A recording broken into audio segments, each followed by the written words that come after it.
उत्तरकाशी के बड़कोट के पिंडकी गांव में एक घर में अचानक आग लग गई। भीषण अग्निकांड से एक 3 मंजिला मकान चंद मिनटों में जलकर खाक हो गया। राहत की बात यह है कि कोई जनहानि नहीं हुई। वहीं फायर ब्रिगेड ने बमुश्किल आग पर काबू पाया।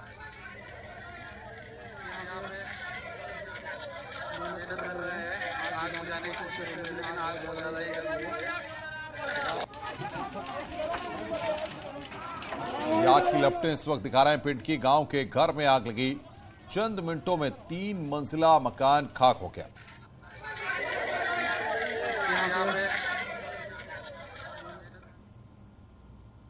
वहीं चमोली के जोशीमठ में भूस्खलन की स्थिति पैदा होने से लोग डरे सहमे हुए हैं। हालात ये हो गए हैं कि लोग घरों को अब छोड़ने लगे हैं। सामान समेत घरों से निकल रहे हैं। शहर के प्रवेश द्वार पर स्थित 2 बड़े होटल माउंट व्यू और मलारी, इन पर दरार पड़ने के बाद उसके नीचे रहने वाले 5 से 10 परिवारों को खतरा हो गया है। 5 परिवारों को सुरक्षा की दृष्टि से प्रशासन ने नगरपालिका और ब्लॉक जोशीमठ में शिफ्ट कर दिया है। लोग अपने घरों को छोड़कर दूसरी जगह शिफ्ट हो रहे हैं। धीरे धीरे लोगों की सब्र का बांध भी टूटता जा रहा है। प्रशासन भी सुरक्षा की दृष्टि से लोगों को शिफ्ट कर रहा है। वहीं सीएम धामी भी लगातार अधिकारियों से जोशीमठ भूस्खलन की रिपोर्ट मांग रही है।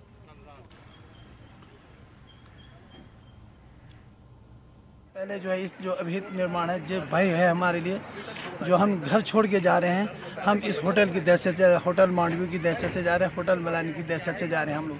बाकी हमको जो है कम से कम 15-20 परिवार जो है हम लोग वहाँ पे से बेघर हो गए। मनोहर बाग वार्ड में ही होटल माउंट व्यू के नीचे जो 5 परिवार रह रहे हैं, जहाँ पे काफ़ी दरार आई थी, उनको नगर पालिका के डॉर्मेट्री में शिफ्ट कर दिया है। 4 परिवार वहाँ रह रहे हैं। एक परिवार को खंड विकास के ऑफिस के पास में ही शिफ्ट किया गया है। जोशीमठ के मारवाड़ी इलाके में लगातार भूस्खलन हो रहा है, जिसके बाद मंगलवार को जल विद्युत परियोजना की कॉलोनी के अंदर मटमैला पानी लगातार जमीन के अंदर से निकल रहा है, जिससे इलाके के लोग दहशत में हैं। मौके पर प्रशासन की टीम भी पहुंची और मामले का संज्ञान लिया गया। आपको बता दें कि जोशीमठ में लगातार हो रहे भूस्खलन से जगह जगह दरार पड़ रही है। दरार पड़ने से जहां एक और लोग डर के साए में जी रहे हैं, तो वहीं दूसरी तरफ अब पानी निकलने से ज्यादा खतरा पैदा हो गया है।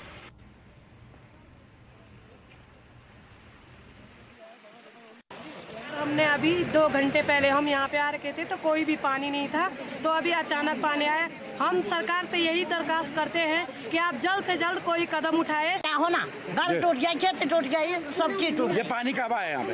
कल से आ रहा है ये पानी। कोई कह रहा आज दिन में आया था ना, तो ये ज्यादा तो कल से आ गया। अच्छा। जी आप बताएंगे क्या हुआ था यहाँ पे?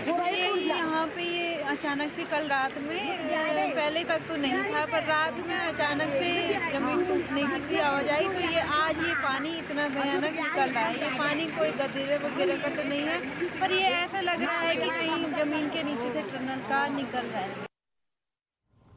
तो पानी की निकासी की कोई व्यवस्था न होने के चलते जोशीमठ में भूधंसाव हो रहा है। एक तरफ तो पानी का रिसाव, उसकी कोई व्यवस्था नहीं है, तो दूसरी तरफ अलकनंदा से कटाव और अनियंत्रित निर्माण कार्य भी एक बड़ा कारण बन रहा है। ऊपर से जोशीमठ कोई अकेला शहर नहीं है। उत्तराखंड में 32 गांव कुछ इसी तरह के हालातों से जूझ रहे हैं। देखिए,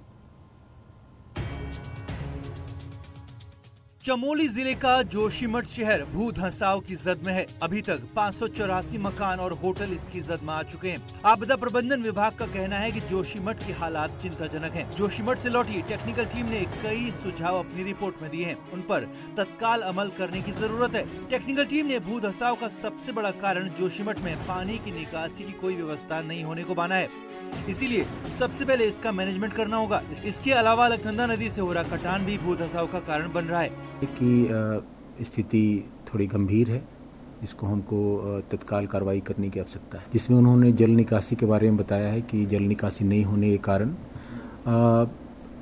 जो मिट्टी है, मिट्टी में ही पानी जाता है, सोख होता है, उसके कारण धंस रही है जमीनें।